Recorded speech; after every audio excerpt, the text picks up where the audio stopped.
Hey everyone, Diavolo here, and in today's video, we are back to cover the next section of the goated series that is Gachiakuta. Kaiorana absolutely snapped with this arc. It's a consistent combination of the most visceral, life-on-the-line moments paired with freaking amazing artwork and some top-tier fight choreography. This, the Raiders Trap arc, is a big step up from the first two arcs of the series and really sets up the vibe for what we can expect throughout the full story. So of course, subscribe if you are new around here and leave a like. Push this video to 3k likes and I'll be sure to smash the full series out before the anime season ends. Either way, sit back and relax as we delve into the twisted trash domain of Kaiorana's Gachiakuta.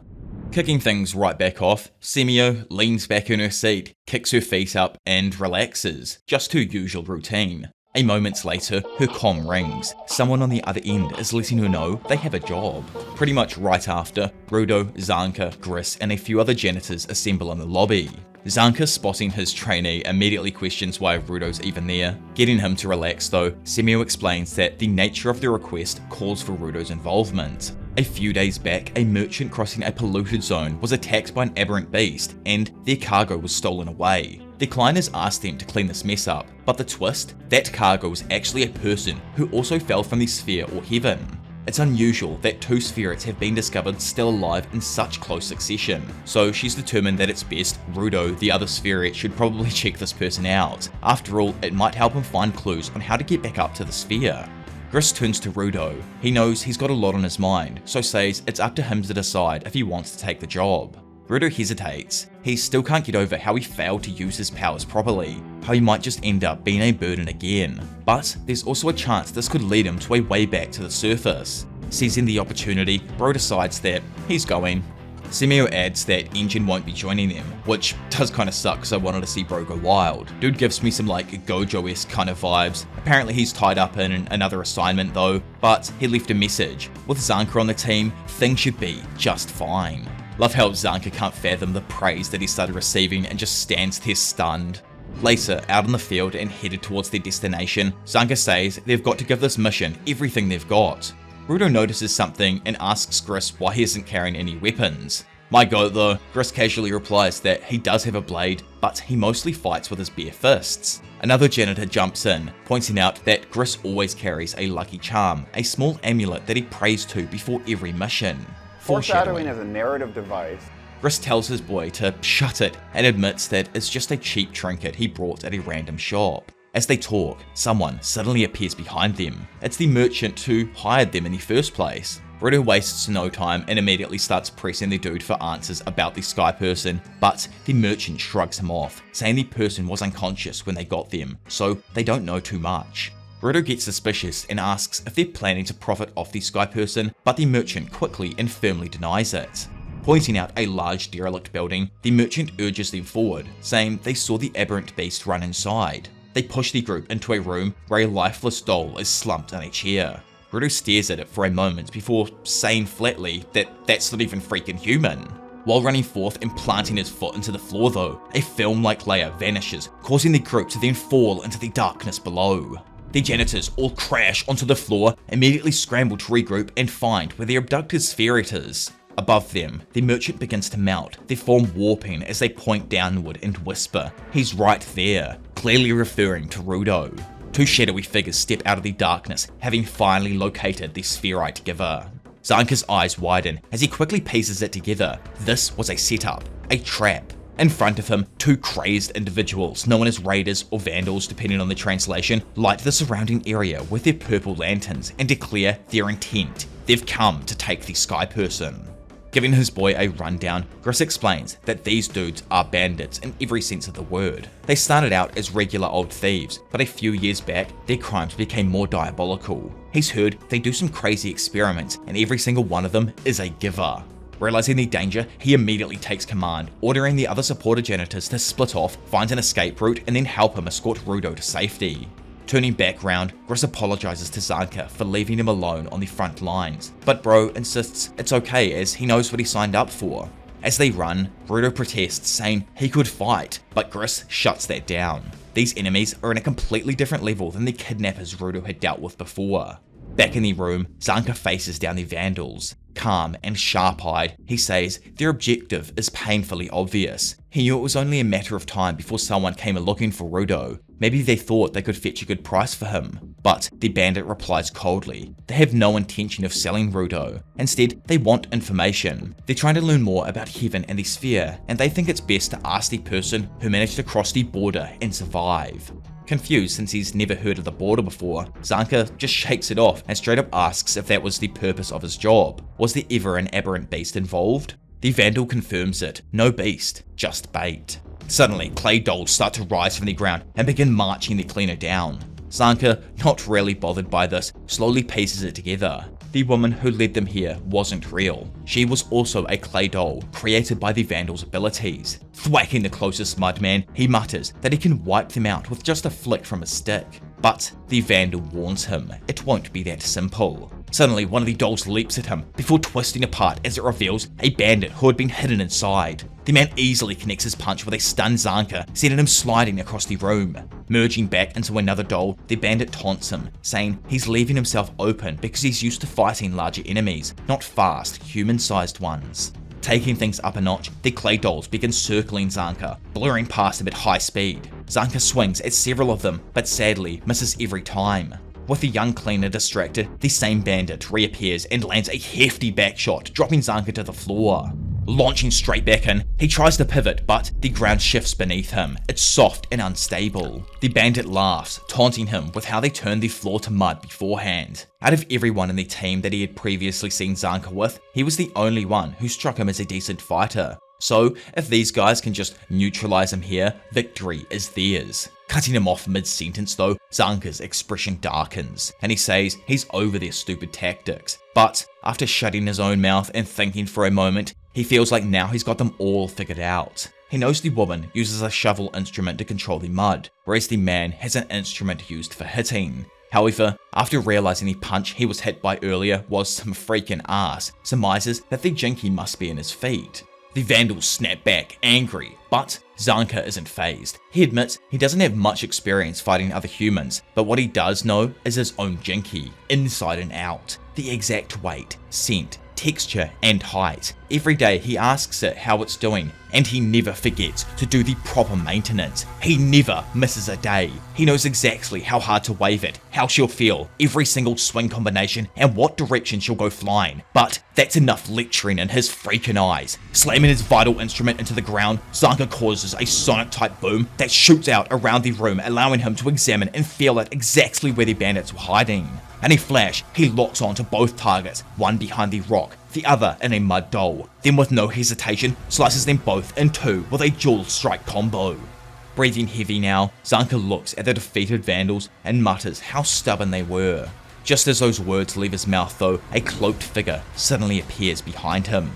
God, I'm actually freaking loving the art in the story so far. Bro really cracked with his Soul Eater, but even dirtier kind of vibe. Which makes sense, you know, dude used to be an assistant to Atsushi Akubo, the author of Soul Eater. It's stoked to see, you know, all of these assistants rising up, the first of them being, you know, big old Tatsuki Fujimoto getting his light with Fire Punch, and now all of these other kind of like, it seems like new generation of people come through over the last 3 or 4 years and make these just dope stories. But anyways. Elsewhere in the underground, Rudo, Gris, and the other supporters race through the corridors, making their way towards an exit. Just as they round a corner, Gris suddenly stops, causing Rudo to almost slam right into him.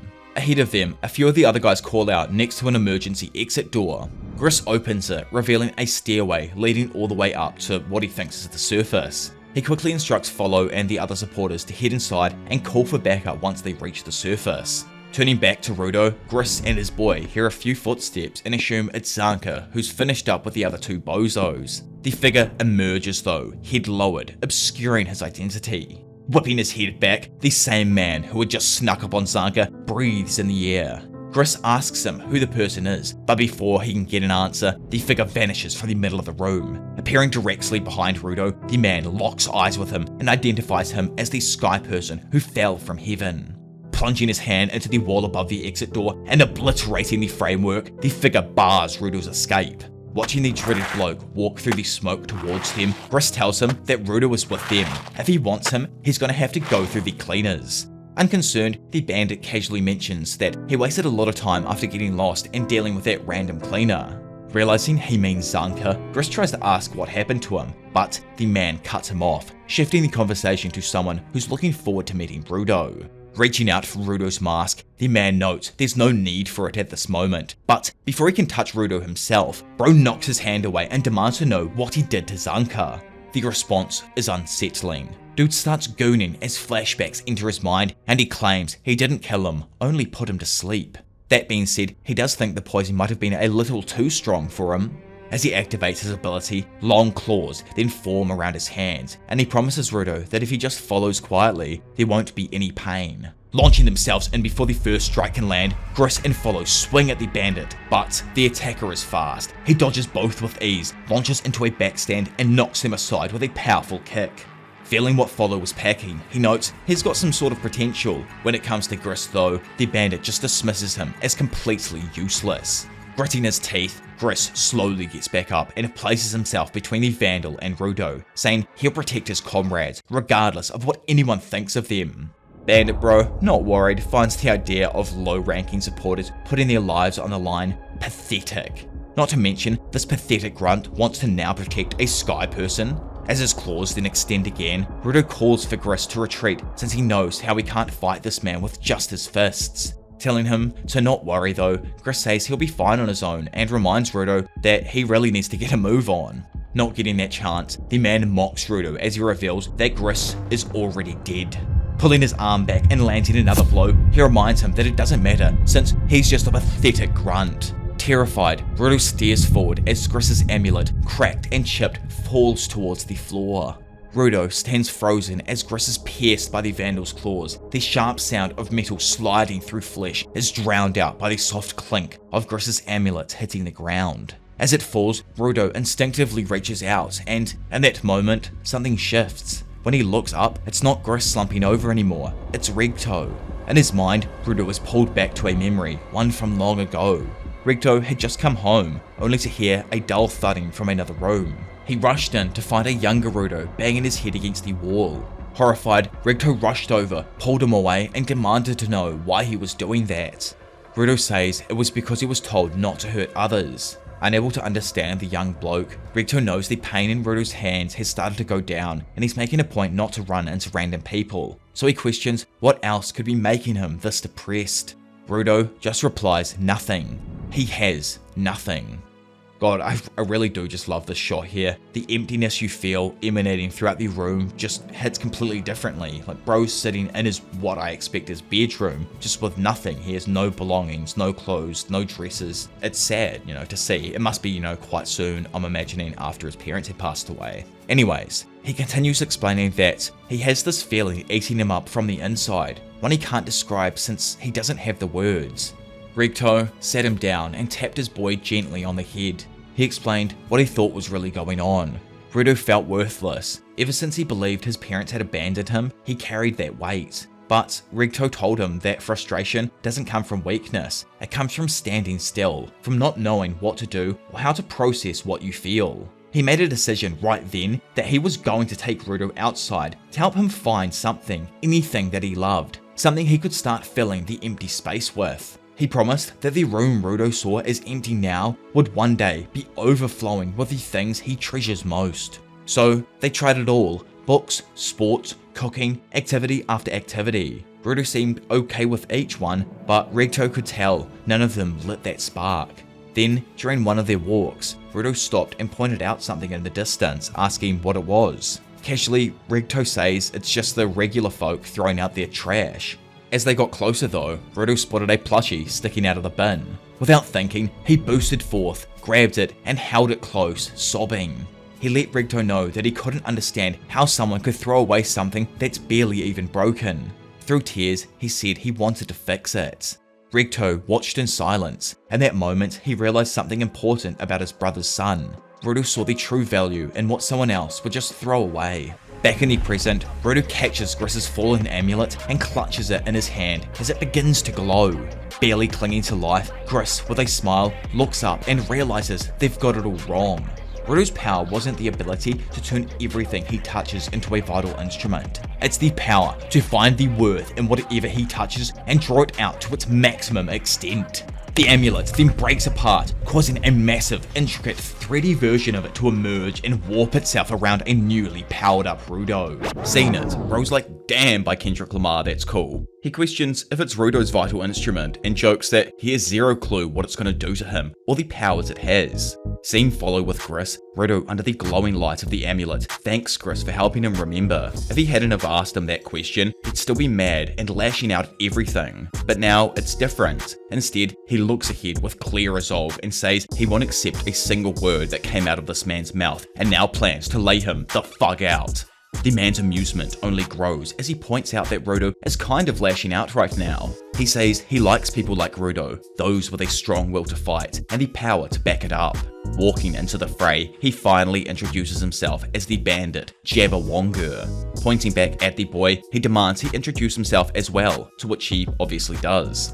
Lunging straight on in with a grin on his face, Jaba screams that it's time to tear each other to ribbons. While the fight starts to kick off, we find Follow desperately trying to stop the bleeding on Gris, but nothing's working. Since Bro's the coat though, he squeezes out just enough words to say that he'll be fine. Previously, on the last field trip, the reason Rudo's jinky hadn't worked was because he had too many emotions messing with him, but now, that hesitation is gone. Back in the fight and clinging high onto the wall, Jaba starts questioning why Rudo isn't even moving. He wonders aloud if the kid's taking this seriously at all.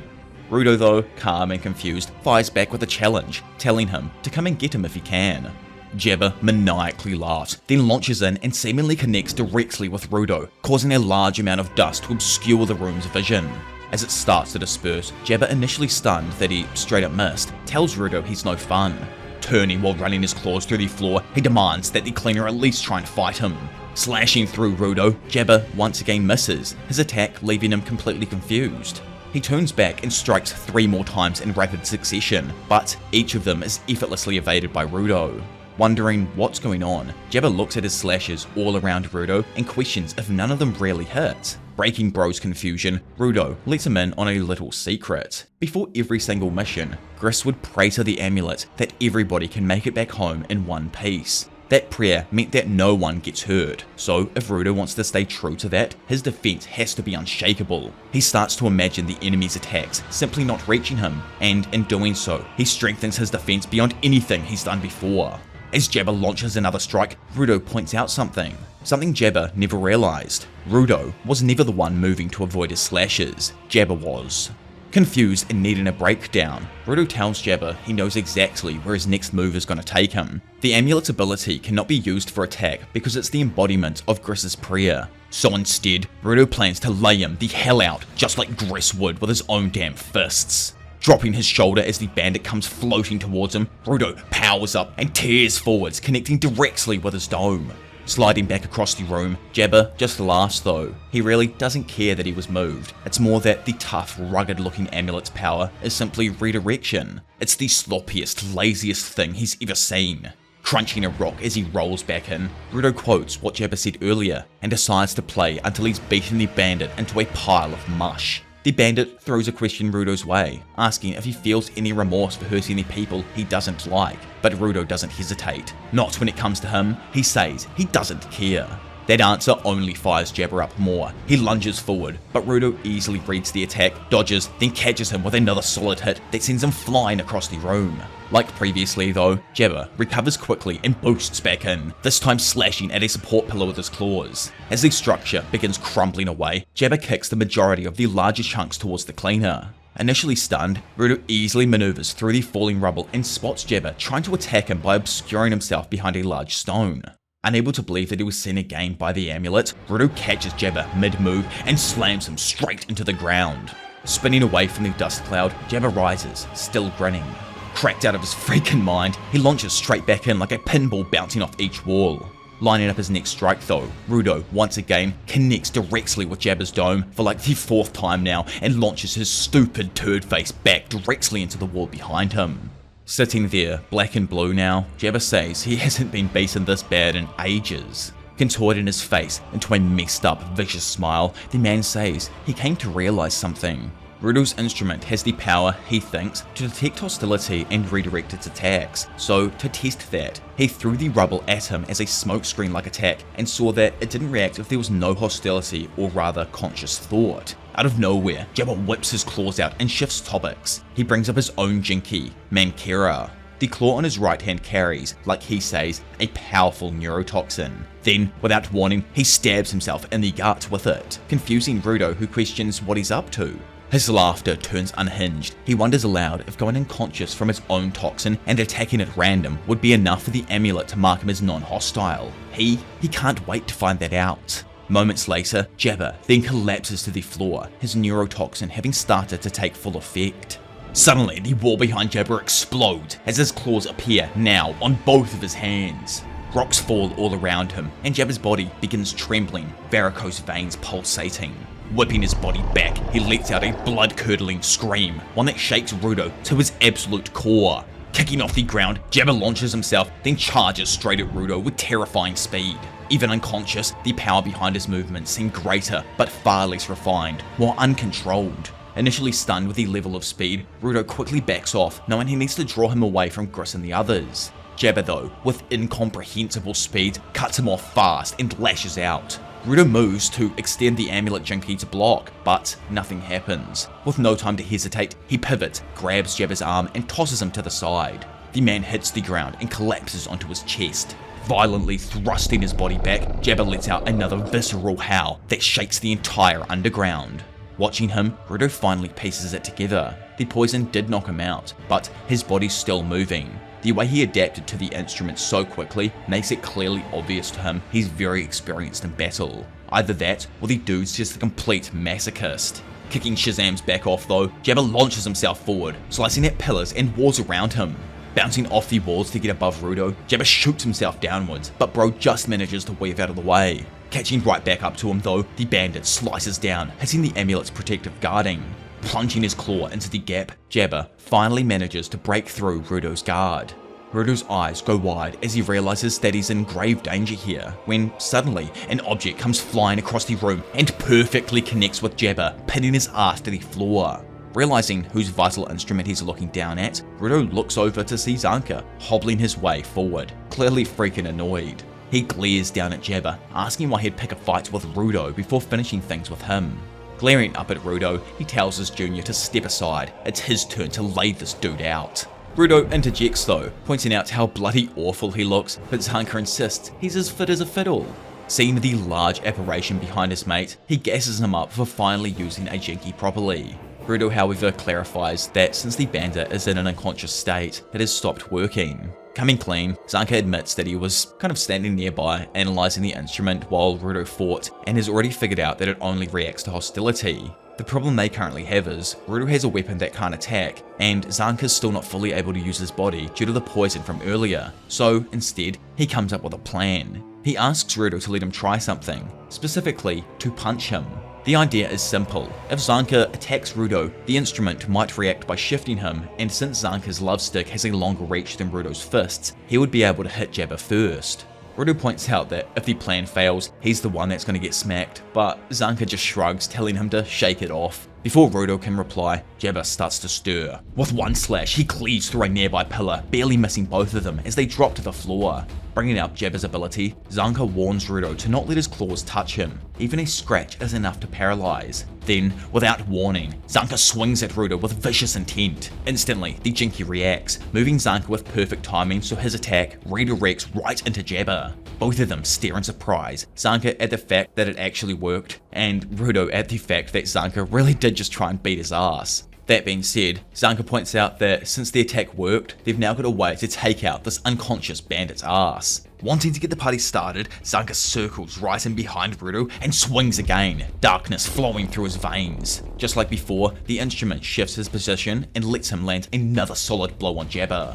Floating midair, Zanka notices that Rudo can apparently extend the instrument's distance. He jokes that it's not exactly the smoothest ride, but Rudo fires back that it's not meant to be. Zanka's irritation builds as he demands his student show him some more Tam appreciation. Suddenly teleporting across the room, Zanka watches Jaba slowly start to rise, body trembling as his consciousness kicks back in. Just as he fully wakes up, Zanka comes flying down and slams with full force, knocking Jaba straight into the ground. Dude's gotta have the thickest skull for the floor to break apart and not his dome. But, you know, anyways. Zanka, also freaking knackered after the bout here, collapses back onto the floor, victorious. Nearby, Rudo's jinky, Gris's amulet begins to crumble apart behind him. Rudo starts trembling, repeating under his breath, "It's my fault." Looking up at his boy, Zanka immediately notices something off and calls out to him. Before he says anything though, Rudo collapses to the floor, shaking, shivering, and breathing hard. That's when Zanka spots it, a wound on his back, one he was sure hadn't been there before. Slowly rising back up himself, Jaba pricks himself in the neck, setting his body back into another state, one different from before though. Walking back in, he laughs, unsure of what he did while unconscious, but he's satisfied with how things turned out. Zanka, still recovering, looks up in disbelief. How is this guy standing after everything they threw at him? Leaning down next to him, Jaba casually explains it's thanks to his left claw. If he uses the right dose of neurotoxin, it numbs all pain that he's received. Too much, and it's obviously dangerous and he can kill himself, so he only uses it on people he wants dead. He mentions that he's used the right claw way more. Its poison only lasts exactly 10 minutes, but the stuff that he hit Zanka with, that'll last about 30 minutes, and just to be sure, he's going to prick him again. He turns towards Rudo and begins muttering about how failing to achieve his original goals would get him in trouble with them. Without hesitation, he picks up Rudo and throws a mocking, "See you later, Mr. Bad" attitude over his shoulder to Zanka before walking away. Rudo, still conscious but completely paralyzed, watches Zanka slowly fade into the darkness as he's carried off. Moments later, Jaba leaps upwards through a hole in the ceiling, carrying Rudo with him. But when he lands, he pauses in confusion. It's completely open air, whereas they should be standing inside a building. That's when he sees her. Rio stands nearby, staring him down. Before he can even flinch, a familiar umbrella spins through the air and slams into Jaba with full force, launching him off into the distance. Jumping all down next to her, Engine appears, backed up by a squad of janitors, all of them looking pretty damn battle ready. With a confident smirk, Engine steps forward, saying that this place needs a pretty damn good cleaning. Walking over to the hole, Engine and the other janitors gather near the hole that Jaba had just jumped out of. Peering down, he notes how it goes deep beneath the building. Of course the bad guys would set up shop somewhere communications couldn't reach. Classic trap location, he jokes. Tapping one of the supporters on the shoulders, he commends the ones who managed to escape and find a phone to call for backup. Without them, none of the janitors would have known anything was wrong. The supporter, still shaken, asks about the condition of Gris and the others. Engine, however, reassures them with a steady voice. Don't worry, they won't go down that easily. For the time being though, he instructs a few people to head down with the old supporter over there to help them. Still conscious due to most likely his own neurotoxin, Jaba slowly gets up and immediately locks eyes with the janitors, now staring him down with open disgust, an expression that only seems to excite him. Engine glances towards Rudo and asks if this is the guy they were fighting. He seems mentally insane, he jokes. Rio, seeing Rudo conscious, is relieved. She honestly thought he'd look way more messed up, though another janitor does point out bluntly that he's barely breathing.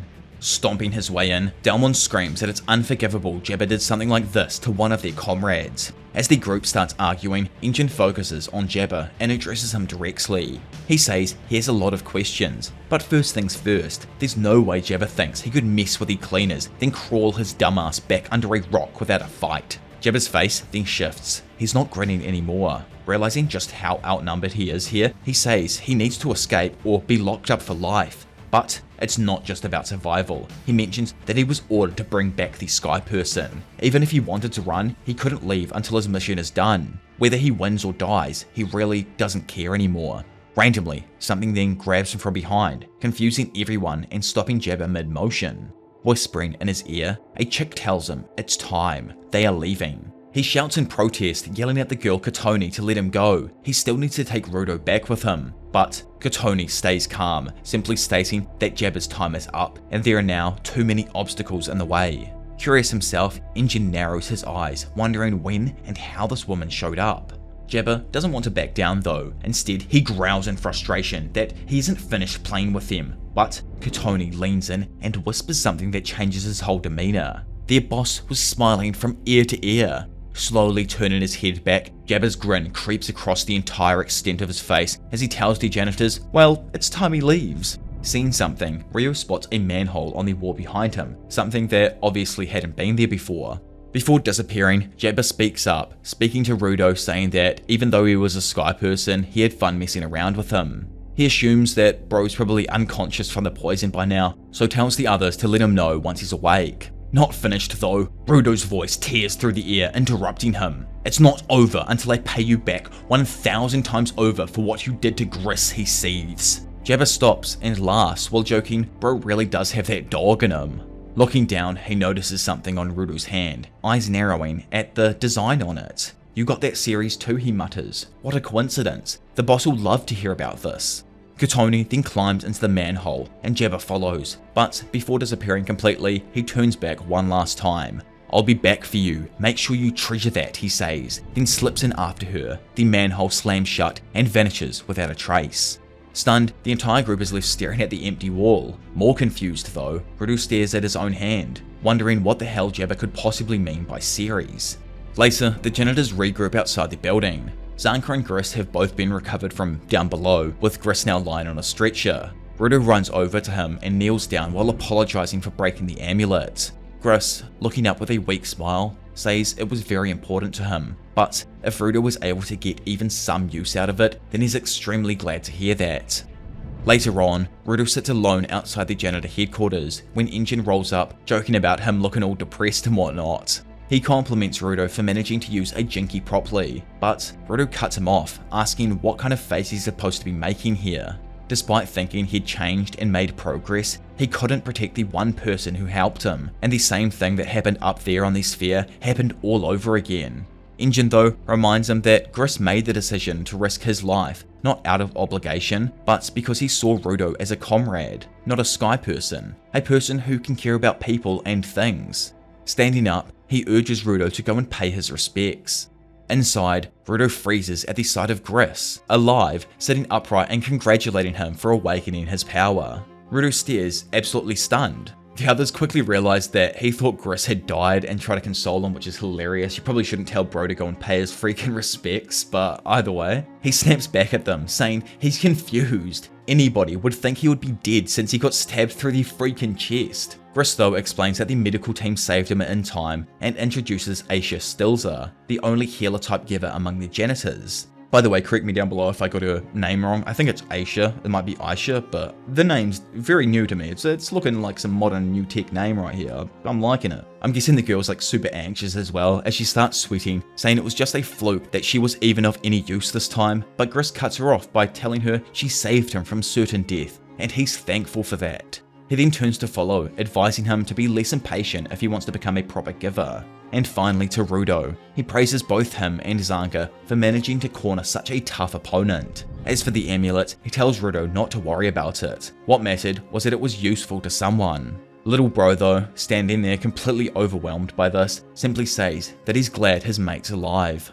Damn, I'm actually loving all the hints that we've gotten to like differing abilities that correlate to tattoo designs throughout the series. Engine looks like he's finna have a full body tattoo that spreads down his arms and legs, and I can't wait to just see like what his ability is and how it works and stuff, more than the tiny snippet that we got in like the first kind of chapter or arc of the series. Anyways, Engine shifts the tone, pointing out that the situation is getting worse. Now they've got both aberrant beasts and the bandit organization to worry about. That being said, another janitor walks in and brings up something strange the Vandals had mentioned. Something about the border, which implies they are also searching for a way up to the sphere. Rudo eyes the man curiously until Engine calls him boss. It clicks. This is the head of the entire janitors group. Which, I don't know why, but I guess Engine saying they in the first chapter as well confused me, thinking there was two, like a dual leadership kind of position, but either way, the man steps forward and introduces himself to Rudo as Arca Corvus.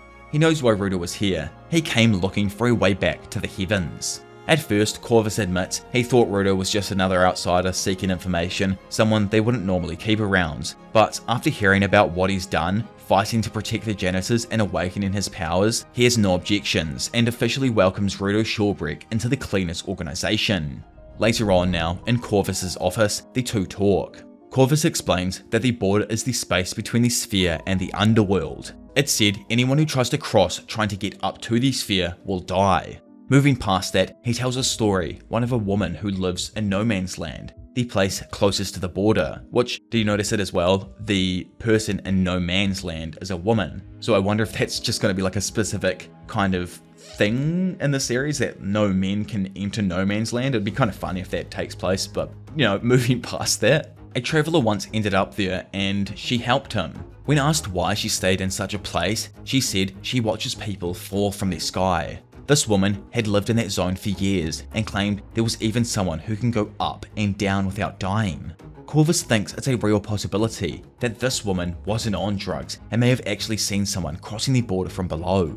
So if they can track down the person who saw that woman, they might be able to find a way to get back to the sphere and learn how Rudo also survived his fall to the ground. Corvus warns him that it's going to be dangerous and asks him what he wants to do. Without hesitation though, Rudo says he's going. As the conversation wraps up, Engine enters the office and notices Rudo wearing his brand new janitor uniform. With a fat grin on his face, he tells him that it suits him. But we don't get to see it just yet. In the next arc, the Successor Spellcaster arc, we will dive into the start of Rudo's true journey to find a way back up to the sphere. Of course, if you have enjoyed this video, make sure to leave a like and subscribe if you are new around here, as it really helps in pushing my content to a bunch of new amazing people. Remember, 3,000 likes and I will cover the entire series before the anime does end. Either way, for now it's been your professional degenerate Diavolo, and I'll see you all in a bit. Bye.